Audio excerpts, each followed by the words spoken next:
Thank you. And a very warm welcome to each one of you, the organizers first to start with, and to all the distinguished delegates. You heard about PSUs, the role, the new India, the new technology, role of technology that Mr. Fahim and Avijit Sinha, they explained it to you. So almost, 65, 67 years of PSU existence has been in India so far. And all these years you saw that what changes have been there. PSUs and had opportunity to serve at Niti Aayog for over 6 years, which is the new version of Planning Commission. So Planning Commission was very much involved in the creation of PSUs. And PSUs, as rightly said, that they were created to be the backbone of manufacturing sector in India. And not only a backbone, it was supposed to make India world leader in manufacturing. So I would put it this way, that the initial concept was that a kind of preparation, a kind of homework, a kind of, warm-up was being done through these PSUs to get India into the manufacturing sector. The result of these 60, 65 years of their existence has been almost, I would call it mixed, but more or less, towards the positive side. They have been able to give us that manufacturing strength. In services sector, we have done phenomenal, we have done very good. In manufacturing, yes, there are certain, certain challenges are there. Initially, it was also conceived as a kind of model employer. But as we moved along, the private and the public, these sectors, they were taken to be two different kind of units working in two silos. To an extent that while, one was critical of the negatives of another, which is quite natural, the problem was that the one was not ready to accept the best practices that was being developed in the other sector. That was something, that was not good. Now, if you see the last almost 10, 12 years, this silo thing has gradually broken. That's why, one of the theme is collaboration, partnership, future ready. These are the things that have come up. So now PSUs are more flexible, agile, resilient. They are willing to learn from the private.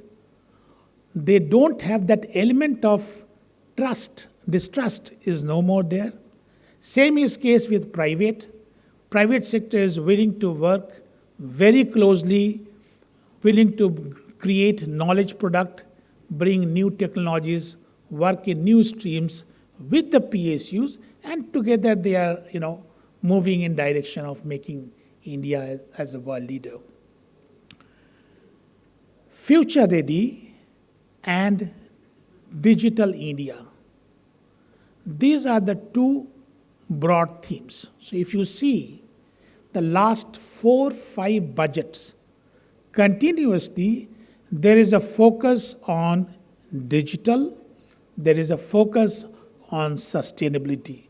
Practically, each and every of the paragraph that is mentioned there, be it in any sector of governance and economy, you would see that these two things are always a common running parallel in all the areas.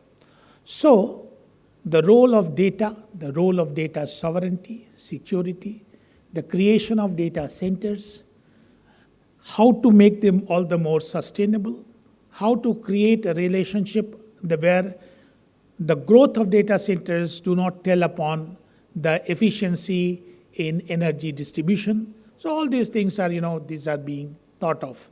And my sense is that as we move along, very soon we will be able to get that leadership advantage.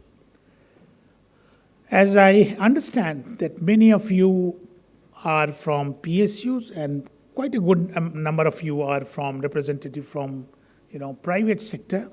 where you are working with kind of PSUs.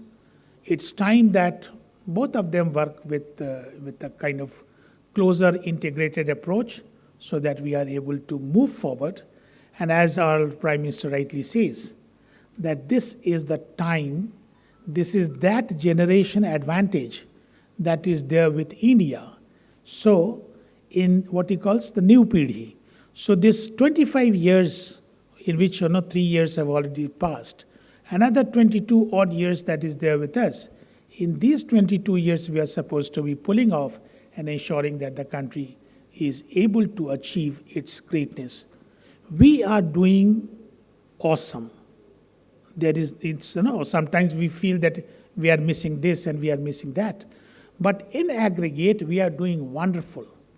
Let me just give you one small example that in post-corona period, majority of the countries, they are still yet to come to bounce back to their earlier level of economy, while in our case we are, the adverse effect is minimal. So that is the strength, that is the resilience of the fundamental structure of our economy. That is how we have achieved it. And I'm sure that during the course of the day, new conversation will come, new and innovative ideas will be there. And as Mr. Sinha rightly said, we would like Mr. Fahim to share it with us so that we are able to take it forward, so that this conclave turns out to be a kind of milestone where we say that, okay, these are the 2, 3, 4 great new ideas that can be embedded into the government systems. Thank you.